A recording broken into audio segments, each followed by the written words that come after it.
பேருங்க? செல்வராஜ், பி. செல்வராஜ். செல்வராஜ், கொஞ்சம் வேகமாக பேசுங்க. செல்வராஜ், இப்போ என்ன பிரச்சனை உங்களுக்கு? எனது நான் பாதுகாவலராக வேலை போஸ்டிங் போட்டது 1981 அப்பாயின்மெண்ட்டு. இர்ரெகுலர் அப்பாயின்மெண்ட்னு சொல்லி வேணுமுன்னே ஊஸ்ட் பண்ணாங்க. எதில் வேலை பார்த்தீங்க? பிஷரிஸ், மீன் வளத்துறை. மீன் வளத்துறையில். அதில் எங்கே வேலை பார்த்தீங்க? ஃபாரஸ்ட் இல்லை, இதில் ஊட்டியில். உங்களுக்கு ஊட்டியில் அவளிஞ்சில். உங்களுக்கு என்ன பிரச்சனை இப்போ? எனக்கு நான் ரிட்டையர்ட் ஆகி பென்ஷன் இல்லாமல் எலிஜிபிள்னு சொல்லி ஃபைலை பூரா க்ளோஸ் பண்ணி வச்சுருக்குறாங்க. ஆனால் எலிஜிபிள் உங்களுக்கு இருக்கா? எலிஜிபிள் இருக்குது. ஆனால் அவங்க செய்யாமல் இருக்கிறாங்க. சர்வீஸ் புக்கில் என்ட்ரி பண்ணாமல் விட்டாங்க. யார் என்ட்ரி பண்ணாமல் விட்டது? அந்த பொம்பளை. அது ஒரு பொம்பளை, சூப்பரான பொம்பளை. சரி, பேர் தெரியுமா? பேர் தெரியும். பேர் என்ன? ரேவதி. இப்போ அவங்க பண்ண தப்புனால உங்களுக்கு பென்ஷன் இல்லாமல் போயிடுச்சு. பென்ஷன் இல்லாமல் இருக்குது. எவ்வளோ பென்ஷன் வரணும்? எனக்கு மாதம் 30,000 ரூபா வரணுங்க. அதில் ஜீவோ மாற்றி விட்டாங்க. சரி.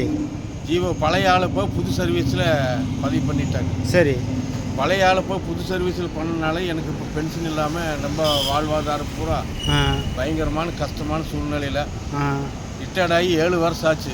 7 வருஷம் ஆச்சு. நான் கொள்ளை தபால் எழுதி கொடுத்தாச்சு கவர்மெண்ட் செக்ரட்டரி வரைக்கும். மாதத்துக்கு 30,000 பென்ஷன் வரணும். பழைய சர்வீஸு பிரகாரமாக வரணும். ஆனால் அவங்க வேணுமுன்னே என்னை ஊஸ்ட் பண்ணி. உங்கள் சொந்த ஊர்? சொந்த ஊர் பவானி சார் பக்கம். பவானி சாகர்.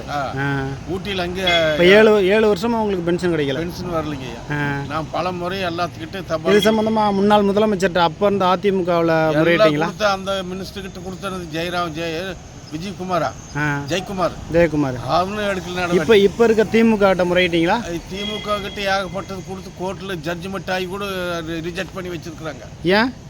ஏன்னு நமக்கு எப்படி தெரியுங்க? நான் சாதாரண போஸ்டில் இருக்கிறதாச்சு. பாதுகாவலராக இருக்க வேண்டிய ஆளை பாதுகாவலர் ஃபைலுக்கும் க்ளோஸ் பண்ணிட்டாங்க. புரிஞ்சுங்களா? அது தகுதி இல்லாத கேஸுனால எழுதியிருக்கிறாங்க. அதனால் எனக்கு முன்னாள் சர்வீஸு பின்னால் சர்வீஸ் எல்லாத்தையும் ஒன்றா சேர்ந்து சில அதிகாரியும் சப்போர்ட் பண்ணியிருக்கிறாங்க. இப்போ உங்களுக்கு கிடைச்சா பென்ஷன் கிடைச்சா எவ்வளோ கிடைக்கும்? பென்ஷன் கிடைச்சா ரொம்ப பணம் அதிகமாகுங்கிறதுக்காக தள்ளுபடி பண்ணியிருக்கிறாங்க.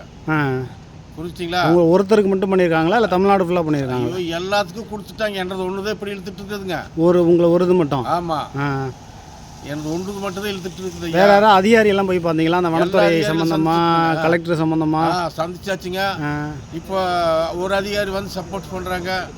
கையை காலால் நடக்க முடியாமல் இருக்குது. புரிஞ்சுட்டிங்களா? வயசு 60 வயசு ஆயிடுச்சு. சரி. அங்கே அவளஞ்சில் கீழே விழுந்து உடம்புல அட்டை கடிச்சு எனக்கு கொல்ல வேதனை இருந்து இன்னைக்கு நடக்க முடியாம அளவுக்கு இருக்கிறேங்க. நான் என்ன செய்யுது? அதனால நான் உங்கள் வீட்டு சொல்கிறேன், என்னுடைய கோப்புகளை உடனே நடவடிக்கை எடுத்து எனக்கு பென்ஷன் கொடுக்குமாறு எனக்கு தயவு கூர்ந்து உங்களிடத்துல முறையிட்டு கேட்டுக்கிறேன். இப்போ இருக்க முதலமைச்சருக்கு நீங்கள் என்ன கோரிக்கை வைக்கிறீங்க? முதலமைச்சர்கிட்ட பல முறை மனு கொடுத்தாச்சுங்க.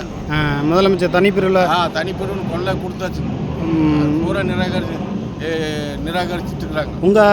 உங்கள் பகுதியில் இருக்கக்கூடிய அமைச்சர்கிட்டலாம் கொண்டு போய் மனு கொடுத்தீங்களா? இப்போ இருக்க அமைச்சர்கிட்ட இளங்கோவங்கிட்ட போன இளங்கோவங்க உடனால சரி இல்லாமல் இருக்கிறாங்க.